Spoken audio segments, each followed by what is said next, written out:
राजखान्थि हान्जाखौ एबसुआ खौसे जानांगौ होननायखौ बरायदों इमानुएल मोसाहारिया। एबसुनि आफादगिरि बिथाङा जे बुंदों आं बेखौ वेलकाम खालामदों आरो थारैनो नाजानांगौ।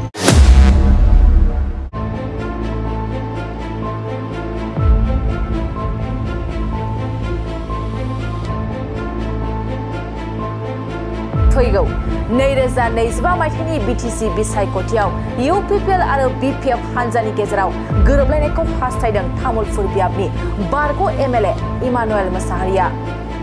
थांनाय 15 आगस्टआव मिरु एबसुनि आफादगिरि दिपेन बर'आ ससियेल मिडियानि गेजेरजों इउपिपिएल आरो बिपिएफनि गेजेराव गोरोबलायनो खावलायनायखौ बरायनानै बारग' एमएलए इमानुएल मोसाहारि बिथाङा बुंदों दि हारिनि अलखदाव बर'नि मोननै राजखान्थि इउपिपिएल आरो बिपिएफ दोलोनि गेजेराव खौसेथि जानायनि सम फैबाय। बे गोरोबथाया गोनांथार आरो बे रायजो राजा दोलोनि समा बेखौनो बियो समनि थिननाय आरो बर' रायजो राजानि थिननाय। मिरु एबसुनि आफादगिरि दिपेन बर'नि खौसेथि जानो खावलायनाया थारैनो बरायथाव। एबसुनि आफादगिरि बिथाङा जे बुंदों आं बेखौ वेलकाम खालामदों आरो थारैनो नाजानांगौ। थांनाय बिटिसि बिसायख'थिनि समावबो बिपिएफ आरो इउपिपिएल हान्जानि गेजेराव गोरोबलायनायनि सावरायनाया जादोंमोन। बै समाव माखासे जाहोननि थाखाय बियो जाफुङाखैमोन। नाथाय बेबाराव गोरोबलायनाया गोनांथि दं होनना बारग' एमएलए इमानुएल मोसाहारिया बुंथियो। बे समाव दुलाराय बर' फरायसा आफादनि दैदेनगिरिफ्रा गेजेराव थानानै राजखान्थि दोलोनि गोरोन्थि मावनायखौ बुंनो हानाय जानांगौ। जुदि बिपिएफ एबा इउपिपिएल हान्जाया गोरोन्थि हाबा मावदोंब्ला बेखौ थोंजों सोंखारिनो हानांगौ होनना बुंदों इमानुएल मोसाहारिया आरो बर'नि मोननै दोलोनि गेजेराव खौसेथि जानानै खामानिखौ मावनांगौ होननाबो बुङो। जोङो ज' जानायनि मोनसे खौसेथि जानायनि मोनसे लामाखौ जों नागिरदों आरो बे हिसाबै जोङो फार्स्ट मोनसे ग्राउन्ड वार्क प्रिपारेसन खालामबाय। थांनाय 13 तारिख आगष्टआव सिलिगुरियाव जों रायज्लायदों आरो बेयाव बिसेस जोङो खुनु बिषयखौ रायलायाखै जे जों रायलायनायखौ कन्टिनिउ खालामबाय थागोन आरो जों मोनसे फर्मुला बहनगोन जि फर्मुलानि गेजेरजों गोरोबथाया फैयो। खारन बिनि फार्स्ट एटेम्प नङा आरो अलमस्ट फाइनालाइज जाखाबायमोन खेबनै सिगांनिया। जोंनि सासे रेसपन्सिबल माने बिटिसिनि सिनियर सासे मानसिनि थाखायनो बे गोरोबथाया जायाखै आरो मोननै हान्जानि गेजेराव जानांगौ।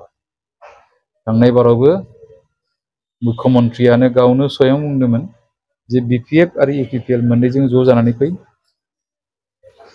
बिटिसिआव जों बिजेपिआ गेलेया होननानै 2019आव बुंदोंमोन आरो बे हिसाबै आंखौनो दायित्व होदोंमोन आरो रिहन दैमारिखौ दायित्व होदोंमोन आरो बे हिसाबै जोङो बिपिएफ आरो इउपिपिएलआ खेबबासिम रायलायदों। दिल्लीयाव रायलायदों, गुवाहाटीयाव रायलायदों, गवायाव रायलायदों। बे जोबनायावहाय माने बे जिथु इसुआ डिरेल जाहैबाय आरो सेपारेटाइज खालामनो जानाय बायदि जाहैबाय आरो बेनिखायनो जों नाजाबादों जे मेङाखै नैबे थार्ड एटेम्प। जों बिदा फंबाय मिलायनायाव होमबा जों गुबुननिफ्राय रावनिबो पारमिसन लानांगौबो गैया, गिनांगौबो गैया आरो बे मोजांनि थाखाय जाहैगोन आरो रावबो खुनु मोनसे मानि थाखाय हानिकारक जानाय नङा जों बेखौ सानदों आरो बेनिखायनो बे गोरोबथाया गोनांथार आरो बे रायजो राजाया दिनै बेखौनो लुबैदों, समा बेखौनो थिनदों। आथिखालनि थासारिखौ नायोब्ला ज' जानांगौ, नङाबा पलिटिक्सआलाय माथो मोनसेखौ बोखोगोन मोनसेखौ खोख्लैगोन, एखे सिटुएसनाव थांगोन। दिनै जुदि इउपिपिएलजों बिजाबफोरा गैला होननानै बुंबाय, बिजेपिजों गैलामोना बिथांमोनाबो नै सम सफैनाय लोगोसे कंग्रेसजों नाजागोन, एखेयानो जाहैगोन, बेनो रिपिट जाबाय थागोन। फारसेजों डिभिजना जोंनि गेजेराव थाबाय थागोन। दा डिभिजन थानायखाय दिनै काउन्सिला इसेबां खस्थ' खालामनानै इसेबां माने थिनथिनायनि गेजेरजों 40टा डिपार्टमेन्ट इन्टारेस्टेड डिपार्टमेन्ट गुबुनखौ बाद हो थार्ड एन्ड फर्थ साख्रि होनो हानाय केपासिटि दंमोन, दा मा जाखो? दा 16टा डिपार्टमेन्टखौ नै सालायनो हायाखै, थांफिनजोब्बाय।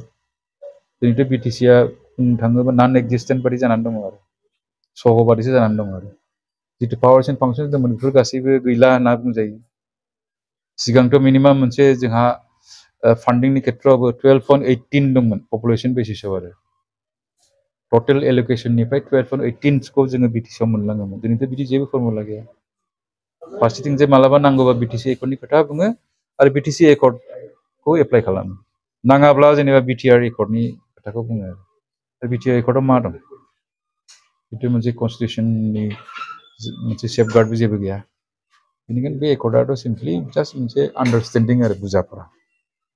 बेनिखायनो दिनै बुजिनाया बयखौबो बुजिखाबाय, जों हाजार जों फोलाया मानो खोथा बुङा मानो दिनै बिटिसि एकर्डआ स्क्रेप जायाखै आरो बे एकर्डनि मथे जोंहा माखासे रेभिनिउ शेयारनि खोथाबो दंखायोमोन आरो बे समनि लुबैनाय आरो बेल' नङा बे जाहैबाय थार्ड एटेम्प्ट सिगां रबिराम ब्रह्म दैदेननायावहाय फार्स्ट एटेम्प्टमोन बियो बेखौबो नस्थ' खालामदों सेकेन्ड एटेम्पआ आं दायित्व लादोंमोन बेखौबो डिरेल खालामना होदों सेबटाइज खालामदों बेनिखायनो जों मेङाखै होमब्लाबो जों जुजिबाय थादों आरो एबसुआ दावबायना फैदों बेनिखायनो जाहा एबसुनि आफादगिरि बिथाङा जि बुंदों आं बेखौ वेलकाम खालामदों आरो थारैनो नाजानांगौ जास्ट बुंनायजोंल' नङा आरो खामानियासो फिल्डआव जों मा बुङो बेनिखायनो ग्राउन्ड प्रिपारेसन हिसाबै जों गावजों गाव समाल'सनाबो खालामलायनाङा दा इउपिपिएल बिपिएफखौ आरो बेखौ ग्राउन्ड वार्कखौ थिग खालामग्रोनांगौ ओमफ्राय नेक्स्ट पर्यायाव बोरै बोरै खालामो थांनाय बारावथ' ओरैबायदि मोजां खामोन इउपिपिएलआ बुंखाबायमोन स्पस्ट' जों गभर्नमेन्ट दाखांनायनि उनाव नांगौबा दरखार जुदि जायोबा इउपिपिएलखौ डिजल्भ खालामगोन होननानै बुंखानायसोमोन आरो थांनाय बाराव बिसिखामोन आरो दिनै सिएमआबो बे खोथाखौनो बुंगोन आरो सिएमआनो इनिसियेटिभ लादोंमोन थांनाय बाराव जायनि थाखाय लास्टआव जायैखौ सिएमआ गाज्रि मोननानै जोबनायाव बेबादिनो जाहैबाय रिजाल्टआ बे आरो बिनि सायाव जुदि सोरबाफोर जुदि डिसपिउट्स दंब्ला आङो बिनि उत्तरखौ होगोन आरो